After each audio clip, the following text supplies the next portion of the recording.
بسم الله الرحمن الرحيم والصلاة والسلام على رسول الكريم. السلام عليكم ورحمة الله تعالى وبركاته, and welcome to Fiqh al-Muamalat online class. And today we are in the 52 episode,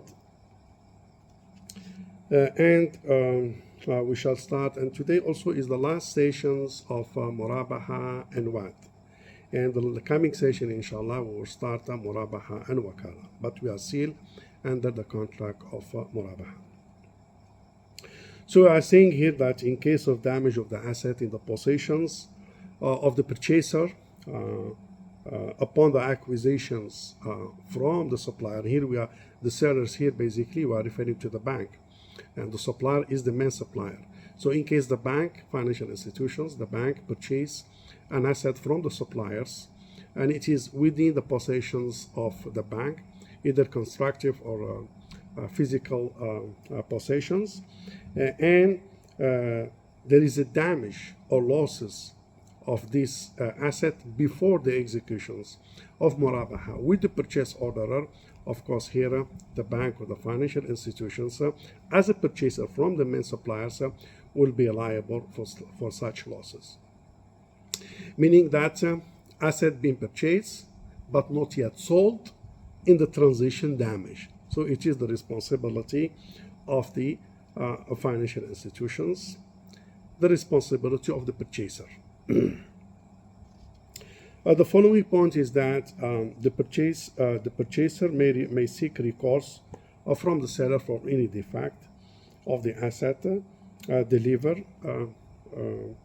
to the purchase orderer based on the defect options, which is call it higher LI, meaning that any the transactions purchase has been conducted, Murabahah has been transacted, and there is a aib or a defect. So basically, the ultimate purchaser has the right to recourse on the main suppliers. Of course, by right, the recourse is on the bank, but the bank will assign and delegate and authorize the purchaser or the clients to go directly to the main supplier, because this is to manage time, this is for more efficiency, and also the clients knows better what kind of defect and need a quick and fast and quick response to the inquiry, instead of putting the bank as a channel in the middle or a middleman to convey the problems to the main supplier. So what they will have, so you can recourse directly, meaning that the clients will go directly to the main supplier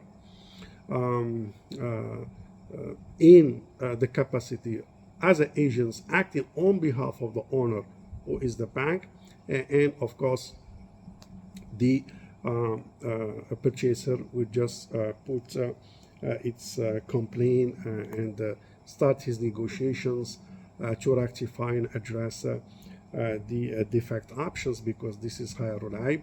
He has the right to recourse on the sellers to address whatever problem to be fixed, or to get some kind of exemptions or compensations, or whatever is the outcome of the negotiation. But as right, the Sharia grant the right of the purchaser, if any defect, to recourse back to the sellers, and may go directly to the main suppliers, by authorizing the bank, the clients, to go directly, as I mentioned, for time management, efficiency, and addressing the problem in a very fast way. The last point is that both parties may agree. Parties here we are talking about the purchaser, who is the Murabahah to the purchase orderer, the clients, and the financial institution, which is basically the bank.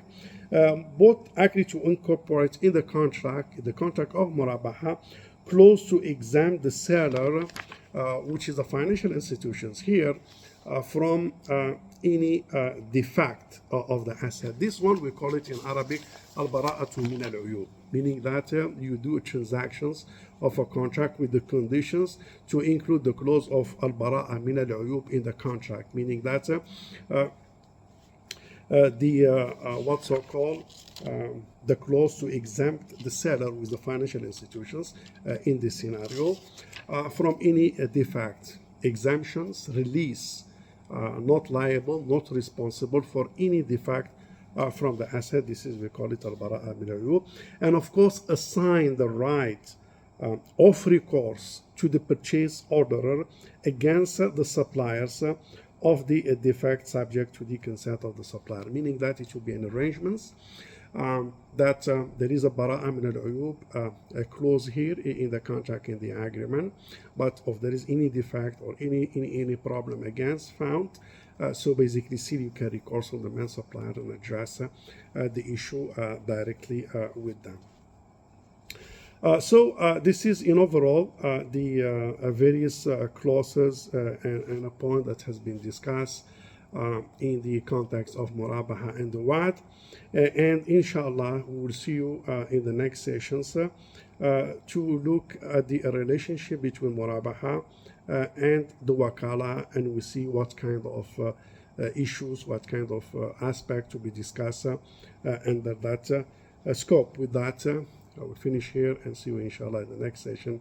Assalamu alaikum wa rahmatullahi ta'ala wa barakatuh.